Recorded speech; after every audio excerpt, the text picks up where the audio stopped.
പുതിയ പ്രസിഡന്റായി കെ ജയകുമാർ ചുമതലയേൽക്കുകയാണ്. അതിന്റെ തത്സമയ സംരക്ഷണത്തിലേക്ക് നമുക്ക് പോകാം.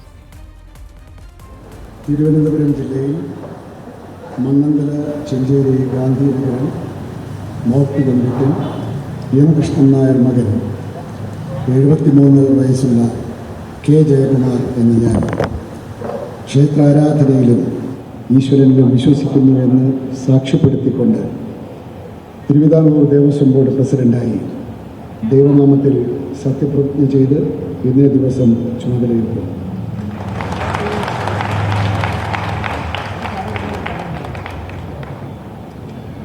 അടുത്തതായി ദേവസ്വം ബോർഡ് അംഗമായി സത്യപ്രതിജ്ഞ ചെയ്യുന്നതിന് അഡ്വക്കേറ്റ് കെ രാജു അവർകളെയും സത്യവാചകം ചൊല്ലിക്കൊടുക്കുന്നതിന് Devaswom board secretary PN Ganeshwaran Potti അവർകളെയും സ്വാഗതം ചെയ്യുന്നു.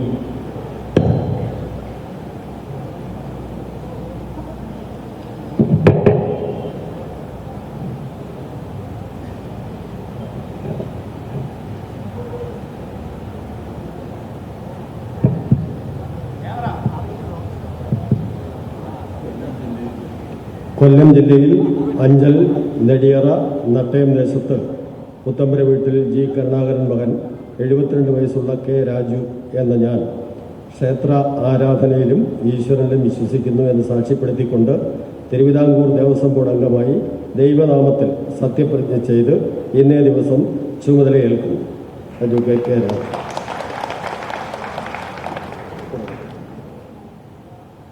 തിരുവിതാംകൂർ ദേവസ്വം ബോർഡിന്റെ പ്രസിഡന്റായി കെ ജയകുമാർ സ്ഥാനമേറ്റിരിക്കുകയാണ്. അതിൻ്റെ തത്സമയ ദൃശ്യങ്ങളാണ് പ്രേക്ഷകർ കാണുന്നത്. പ്രജിത് മോഹൻ ഈ വാർത്തയുടെ വിശദാംശങ്ങൾ നൽകും. പ്രജിത്ത്, ഈ ജയകുമാർ ചുമതലയേൽക്കുക എന്ന് പറയുമ്പോൾ അതൊരു മുൾക്കിരീടമാണോ എന്ന ചോദ്യം ആ ഘട്ടത്തിൽ തന്നെ ഉയർന്നിരുന്നു. അതായത് ദേവസ്വം ബോർഡും കേരളത്തിലെ ദേവസ്വം ബോർഡിൻ്റെ നേതൃത്വത്തിലുള്ള ക്ഷേത്ര ഭരണങ്ങൾക്കുമെതിരെ വ്യാപകമായ പ്രതിഷേധം ഭക്തജനങ്ങളുടെ ഇടയിൽ ഉയരുന്ന, സ്വർണ്ണക്കവർച്ച പോലെ തിരുവിതാംകൂർ ദേവസ്വം ബോർഡിനെ എല്ലാ അർത്ഥത്തിലും പ്രതിരോധത്തിലാക്കുന്ന ഹൈക്കോടതി പോലും രൂക്ഷമായ വിമർശനം ഈ ബോർഡിനെതിരെ ഉയർത്തുന്ന ഒരു ഘട്ടത്തിലാണ് ഈ ബോർഡിൻ്റെ പ്രസിഡന്റ് സ്ഥാനത്തേക്ക് കെ ജയകുമാർ എത്തുന്നത്. എങ്ങനെയാണ് അദ്ദേഹത്തിൻ്റെ ഇനിയുള്ള ഭരണകാലഘട്ടത്തെ വിലയിരുത്താൻ കഴിയുന്നത്?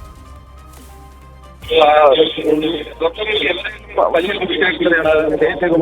തലയിലേക്ക് വരുന്നത് എന്നുള്ള കാര്യത്തിൽ തർക്കമില്ല. അത് ഇനി അങ്ങോട്ട് അദ്ദേഹം അതിനകത്ത് ഒരുപാട് പരിസ്ഥിതികൾ നേരിടുകയും ചെയ്യും. കാരണം ഹൈക്കോടതിയടക്കം രൂക്ഷ വിമർശനമനുസരിച്ചതിന് പിന്നാലെയാണ് ഇപ്പോഴത്തെ ഭരണസഭയിലുണ്ടായിരുന്ന Thiruvithamkoor Devaswom board president S Prashanth, അതോടൊപ്പം തന്നെ അജികുമാർ, ഈ പറയുന്ന 2 പേരും ഈ സ്ഥാനം ഒഴിയുന്ന സാഹചര്യം ഉണ്ടായി. ഇവർക്ക് നേരത്തെ കാലാവധി നീട്ടിക്കൊടുക്കാൻ സംസ്ഥാന സർക്കാർ തീരുമാനമെടുത്തിരുന്നു. പക്ഷേ കോൺഗ്രസ് വിമർശനം അത് അതീവ രൂക്ഷമായ സ്വർണ്ണക്കടത്തിന്റെയും സ്വർണ്ണക്കവർച്ചയുടെ അതുപോലെ തന്നെ സ്വർണ്ണക്കവർച്ച മറച്ചിപ്പിക്കാനുള്ള ശ്രമങ്ങളും ഇപ്പോൾ തിരുവിതാംകൂർ ദേവസ്വം ബോർഡ് പ്രസിഡന്റ് അടക്കമുള്ളവർക്ക് പങ്കുണ്ടെന്ന് കാണുന്നതായി ഹൈക്കോടതിയുടെ നിരീക്ഷണം വന്നതിന് പിന്നാലെ ഈ സ്വർണം ഉണ്ണികൃഷ്ണൻ കൊടുത്തുവിടാൻ ഇപ്പോഴത്തെ ദേവസ്വം ബോർഡ് പ്രസിഡന്റ് അടക്കമുള്ള തീരുമാനമെടുക്കുമെന്നുള്ള വിമർശനങ്ങളുടെയൊക്കെ ആ ഒരു ഘട്ടം വന്നപ്പോഴാണ് കെ പ്രസാദിലേക്ക് കൈയൊഴിഞ്ഞ ഇപ്പോൾ കെ ജയകുമാർ IASനെ പോലെയുള്ള ഒരാളെ ഇങ്ങോട്ടേക്ക് കൊണ്ടുവരുന്നതും, അതായത് ഈ രാഷ്ട്രീയ ആൾക്കാരാണ് തിരിക്കുന്നത് എന്നുള്ള വിമർശനം ശക്തമാകുമ്പോഴാണ് രാഷ്ട്രീയ ഭാവിയാണെങ്കിൽ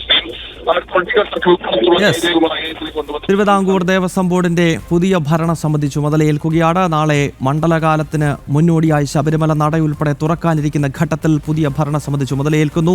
ശബരിമല സ്വർണ്ണ കവർച്ചയുമായി ബന്ധപ്പെട്ട് തിരുവിതാംകൂർ ദേവസ്വം ബോർഡും കേരളത്തിൽ ക്ഷേത്ര ഭരണത്തിൽ ഏർപ്പെട്ടിരിക്കുന്ന മറ്റ് ദേവസ്വം ബോർഡുകളുമെല്ലാം വലിയ വിമർശനങ്ങൾക്ക് വിധേയരായിക്കൊണ്ടിരിക്കുന്ന ഈ ഒരു കാലഘട്ടത്തിൽ തന്നെയാണ് കെ ജയകുമാറിന്റെ നേതൃത്വത്തിൽ ഒരു പുതിയ ഭരണസമിതി തിരുവിതാംകൂർ ദേവസ്വം ബോർഡിന്റെ ഭരണം ഏറ്റെടുക്കുന്നത് എന്നതാണ് ശ്രദ്ധേയം. അതുമായി ബന്ധപ്പെട്ടുള്ള സത്യപ്രതിജ്ഞ ചടങ്ങുകളാണ് പ്രിയപ്പെട്ട പ്രേക്ഷകർ കണ്ടത്. പ്രജിത് മോഹനാണ് ഈ വാർത്തയുടെ വിശദാംശങ്ങൾ പങ്കുവച്ചത്.